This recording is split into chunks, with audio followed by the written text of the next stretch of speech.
Hello and welcome to episode 28. Wow. Of the Tavern Chat podcast. I'm your host, Eric Tenkar, your bartender in the OSR. Today we're going to hop around a little bit. We're going to touch on the Gygax Memorial Fund, our good friend Con Man Ken, and some current Kickstarters. Yeah, and maybe whatever else comes to my mind. This is a bit of a post-con catch-up.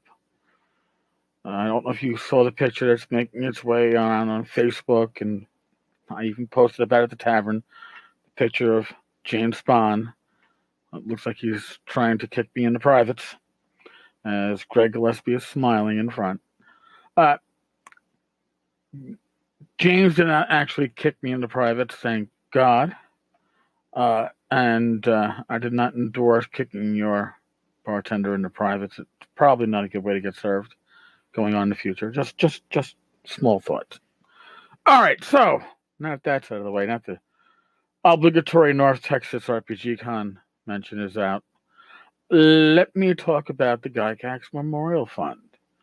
Now, I don't know, about a month ago, 3 to 4 weeks ago, one of the regulars at the tavern reached out to me and said to me, you do realize that the reprints, print on demands, and PDFs of the core first edition books, the Player's Handbook, the DMG, and the Monster Manual, still have the page in the back that the original reprints had, saying that a portion of the proceeds were going to the Gygax Memorial Fund.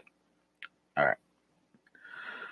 So the sale was going on last month where all that stuff was 20% off. So I figured, and that's why we had the DMG post. Let me spend my $8 and take a peek. And sure enough, the page is still there. Now, these the PDFs went up in 2014. I'm not quite sure when they went POD, but in theory, they've been on sale for about 4 years.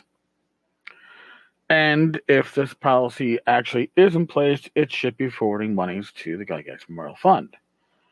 So, on May 23rd, I sent the following email. The PDF of the DMG 1E reprint still makes mention that your purchase of this monumental book helps support the Gygax Memorial Fund. I know, as I purchased the PDF this morning. Is Wizards of the Coast still forwarding a portion of sales raised to the fund? If not, shouldn't there be a disclaimer? If not in the PDF, directly, at least on the sales page. If Wizards of the Coast is currently forwarding a portion of the sales to the GMF, I feel that should be public knowledge. Thanks in advance, Eric Tenkar. I sent that to OBS customer service. And, within half an hour, I got the obligatory, your request number has been received and is being reviewed by our support staff.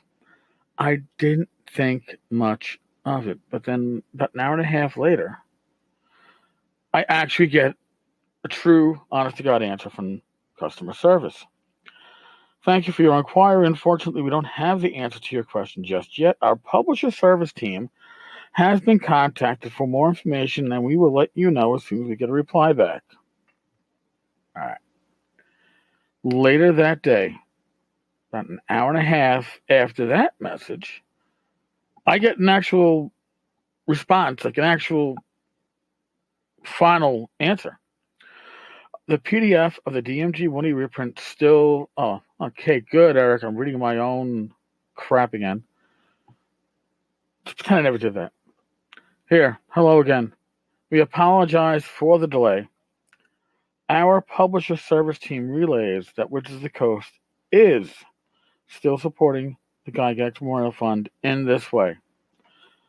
All right, so what that means is that somebody at Wizards of the Coast believes that they're still sending money to the fund. Strange, right? Because in 2016, the fund claimed income of only $10. So, either Wizards of the Coast thinks they're sending money, but they aren't. It's just possible with the turnover you have over there. Two, Wizards of the Coast has no idea what they're doing. They gave a stock answer. Yes, if we say we're doing it, we're doing it. Or the money is being sent, but somehow it's not being properly received. Okay. So I reached out to Alex Gygax. Alex Gygax is now on the board of the directors of the Gygax Memorial Fund. And since I figured, even though he has not a very high opinion of me, I don't blame him. Because I'm the asshole that makes his mother's life miserable. And by the way, I'm checking, and yeah, the Gygax Memorial Fund doesn't even come up on a search except on Facebook. So the actual memorial site is down, and not to be distracted, but the last update was May 17th. Just to telling Dave his T-shirt is on his way. All right. So, in any case, money is apparently going to the fund, but not landing in the fund, at least according to their tax returns. I emailed Alex Gygax. Well, I didn't really email him. I Facebook PM'd him. But I reached out to Alex and said to him, basically, I sent the following. I gave a screenshot of the email and the responses I got from Wizards of the Coast. And I mentioned that in 2016, the taxes only report $10 in income. And pretty much came down to what gives.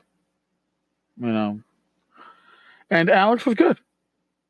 He responded, thank you for my attention. I'm going to look into this. That's solid. He responded within hours. And we're not all sitting on our social media. Not even I. So, 2 weeks later, I'm in Dallas. Well, gee, another North Texas RPG Con reference. And Rach and I are in our room. We just arrived, and we are putting our stuff away. And I see on my phone that I just got a message from Alex. I'm like, oh, wow. And it's, this is the answer. Hi, Eric. So it looks as though our accountant is working on Memorial's taxes. Once I find out it's been sent, I will let you know. I guess that's in reference to the 2017. Also, he said he forgot to send in a file, perhaps the one you were looking for. That may refer to 2016 taxes. I'm not sure. Listen, it's too early to make a call on this, folks, and I'm not even hazarding a guess. I think it's probably more likely that somebody at Wizards of the Coast has no effing clue what the hell is going on, because otherwise it's just pure stupidity, and I don't like to believe in pure stupidity on this level. So that's the update on the Gygax Memorial Fund. Now, Con Man Ken. All right. I'm going to list the following piece as unconfirmed. I've had 3 people reach out to me. 2 I did not know personally. It's their first time reaching out to me. 1 I do know personally, but he was not reporting firsthand knowledge. But all stated that Ken has been spotted at the store in Kentucky he supposedly sold to move on to Atlanta, Georgia, and engage in the film career he so desperately loves. So, yeah. Do you think that store really got sold? I don't know. I still don't fucking know. Couldn't tell you. But I can certainly hazard a guess. I'm sure you can too. What else is going on with our good friend Ken? Okay, well, this one I can confirm. Con Man Ken had filed to have the suit against him, the action against him, dismissed because of an improper venue. He made a claim that the proper venue should be in Kentucky, and that therefore the suit in New York County, Manhattan, New York, should be dismissed. Well, guess what? No, Ken. It's not dismissed. I am so sorry. Please head straight to court when you get a chance. Yeah, the court in New York said, yes, no, we have the proper venue here because it's stipulated in the terms that Ken agreed with when he made his Kickstarters. Kickstarter states that if you have any issues, any legal actions regarding a Kickstarter, the proper venue is New York County, New York. So, Ken, I wish you luck. I really do.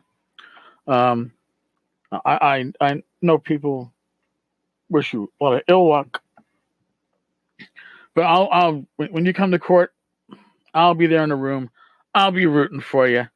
You're just pure fucking entertainment at this point, so I gotta thank you. Now, moving on to less controversial things.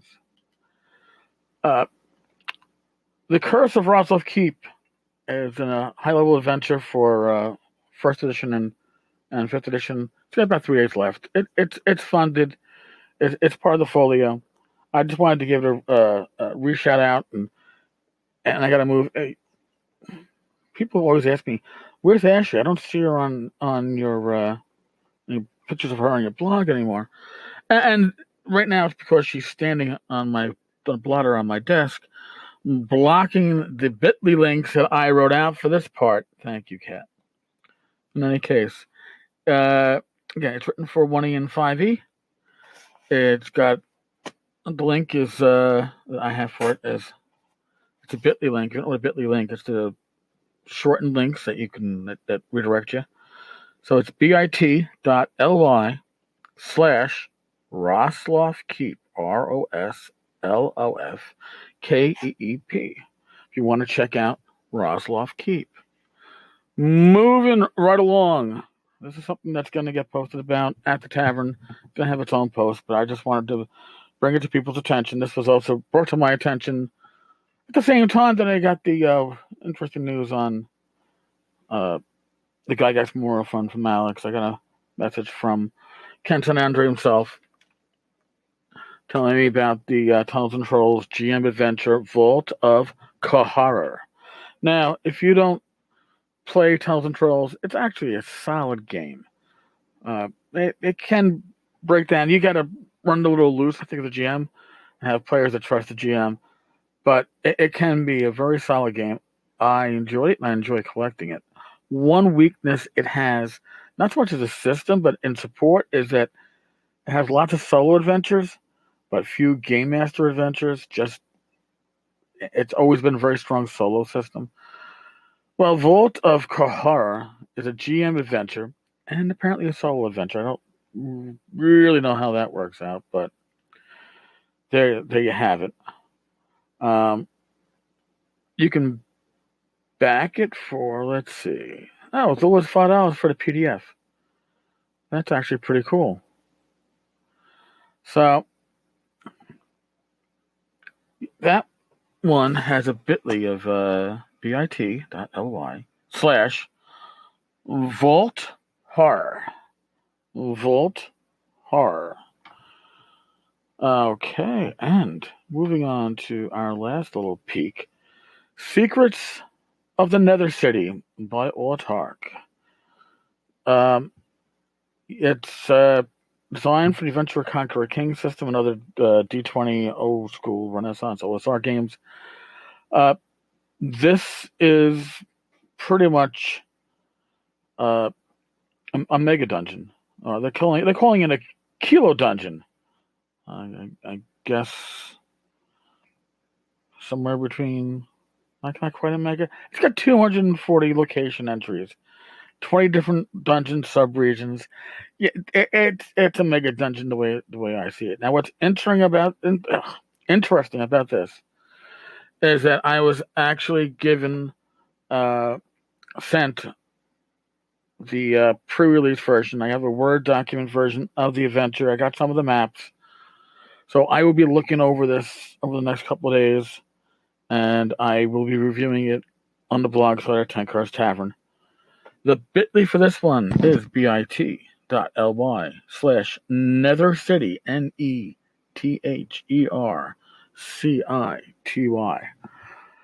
Oh, and last but not least, talking about another Kickstarter, we're going to have the Steve Jackson Games Kickstarter for the fantasy trip coming up shortly. And I have an interview I have to do with Steve Jackson himself. And no, it's not going to be on the podcast. It's going to be via email. It's going to be on the blog side. I am looking for more questions than the handful that I have written up. So if you have a history with the fantasy trip, you have questions about the fantasy trip, my God, you can leave your questions as voicemails on this podcast. You can email me at 10cars.tavern@gmail.com with the fantasy trip and the subject, and I will make sure these questions get into Steve Jackson's hands. Wow. I crammed a lot into this episode, didn't I? All right. We've covered a lot. I am going to bow out at this point. I honestly, God, my day is starting late. It's like 11:50 here in the morning in New York City. I didn't get out of bed until, I don't know, somewhere around 10:30, maybe later. It's the post-con catch-up. Oh, third reference to North Texas. Seem like I do North Texas well. All right, folks. God bless. As my chair squeaks. God bless. Stay safe.